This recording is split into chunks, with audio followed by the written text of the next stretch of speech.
آپ میں سے کون کون شادی شدہ ہے؟ اگر آپ پسند کریں تو میں آپ کو کوئی راز دے دوں کہ آپ کو کبھی بھی گھر میں پریشانی نہیں ہوگی۔ 4 کام کر لے کبھی آپ کے گھر میں کوئی پرابلم نہیں آئے گا۔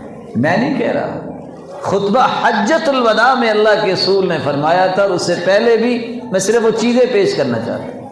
احسنوا الیہن فی کسوتہن وطعامہن، اچھا لباس لے کے دے دیں، کھانا اچھا کھلا دیں۔ یہ اللہ کی بندی راضی راضی، اس نے تمہیں کیا کہنا ہے؟ یہ حدیث کے الفاظ۔ پوچھا اللہ کے رسول عورت کا مرد پہ حق کیا ہے؟ فرمایا ان تطعمها اذا طعمت وتكسوها اذا اكتسيت، اور جب خود کھانا کھاؤ اس کو بھی کھلاؤ۔ خود تو بیٹھے ہو کباب چنے کھاتے اور اس کو فون کر کے کہو وہ دال نہیں ہے کسی پھر پکا کے کھا لینی، یہ گھر کیسے ٹھیک ہوگا؟ خود تو ہر روز جو ہے وہ آپ الکرم کا سوٹ لیں اور اس کو کہیں وہ جو آپ کی خالہ نے دیے تھا وہ کدھر ہے، وہ نکالو نا ذرا، اسے بات نہیں بنتی۔ احسنوا الیہن فی کسوتہن وطعامہن، کھانا اچھا دو اور لباس اچھا لے کر دو، کبھی پریشانی نہیں۔ ہمارے پاس فتویٰ آتا ہے جی لڑائی کس بات پہ ہوئی ہے؟ جوتیاں 2 تھیں، عید آ گئی، کہتی ہے جوتی لینی ہے، اس نے کہا لے کے دن لڑائی ہوگی۔ کیا اس سے بھی ناکام کوئی بندہ ہے جو ایک جوتی کے پیچھے بیوی ہار جائے؟ سچ بتائیے کتنی جوتی کی قیمت ہے؟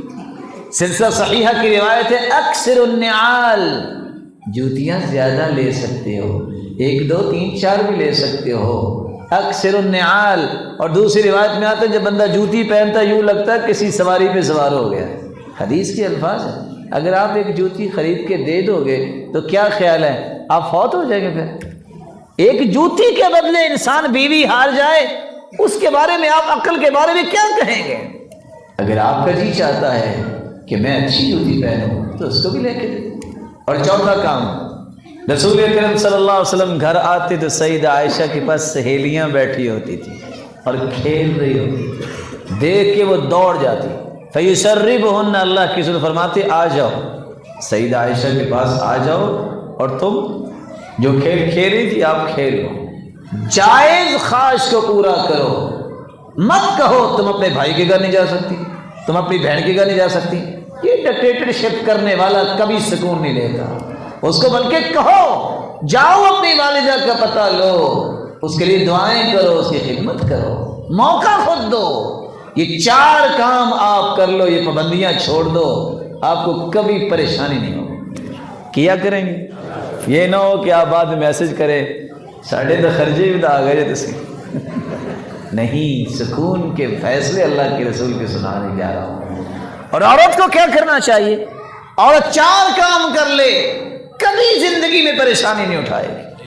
کون سے 4 کام؟ میں نہیں کہہ رہا، حدیثیں صحیح ہیں۔ اللہ کے رسول نے فرمایا تزوجوا الابکار، تم کماری عورتوں سے شادی کیا کرو، 4 سبب ہیں اس کے۔ لأنهن أعزب أفواها وأقل خدا وأسخن أقبالا وأرضى باليسير۔ جو عورت زندگی بھر یہ 4 کام کر لے کبھی اس کی عزت میں کمی نہیں آئے گی۔ پہلا کام، گفتگو اچھی کرے، بول اس کے اچھے ہونے چاہیے، بول میٹھے ہونے چاہیے، اس میں کرواہٹ نہ لائے۔ دوسری چیز، اہتمام کرے اپنے خامد کا، اسخن اقبالا، گرم جوشی سے استقبال کرے، اس کو پتہ ہو میرا خامد آنے والا ہے، میں نے اس کے لیے کھانا بنانا ہے، اس کا اہتمام کرنا ہے، اس کی ضروریات کا خیال رکھنا ہے۔ اور تیسرا کام، خامد کو دھوکہ نہ دے۔ دھوکہ پتہ کیا ہوتا ہے؟ بات اتنی سی ہو والدین کو اتنی بتائے، وہ سمجھے کہ میری بیوی بڑی مطمئن ہے، پتہ بعد میں چلے کہ ادھر تو کوہرام مچا ہوا ہے۔ وَأَرْضَى بِالْيَسِيرِ، جو کچھ اللہ نے دیا اس پہ شکر گزاری کر لے، یہ عورت زندگی میں کبھی پریشان نہیں۔ قرآن کہتا ہے ہن لباس لکم وانتم لباس لہن، مرد عورتوں کے لباس سے، عورتیں مردوں کے لباس ہیں۔ لباس کا کیا پرپز ہوتا ہے؟ 3 پرپز ہے لباس کے۔ سردی گرمی سے لباس بچاتا ہے، کبھی مال آتا ہے کبھی نہیں ہوتا، سردی بھی آتی زندگی میں، گرمی بھی آتی ہے، تو ایک دوسرے کا خیال کرنا چاہیے۔ لباس کا دوسرا پرپز ہے یہ ستر پوشی کرتا ہے، اس میں کوئی کمی کوتاہی ہے تو چھپاؤ مت۔ اس بیوی کی باتیں اٹھا کے ماں کو بتاؤ، بہنوں کو بتاؤ اور پورے شہر میں ڈھنڈورا پیٹو، یہ کبھی بھی اپنا گھر نہیں چلا سکتا۔ یہ لائی لگ انسان کبھی چین نہیں لیتا۔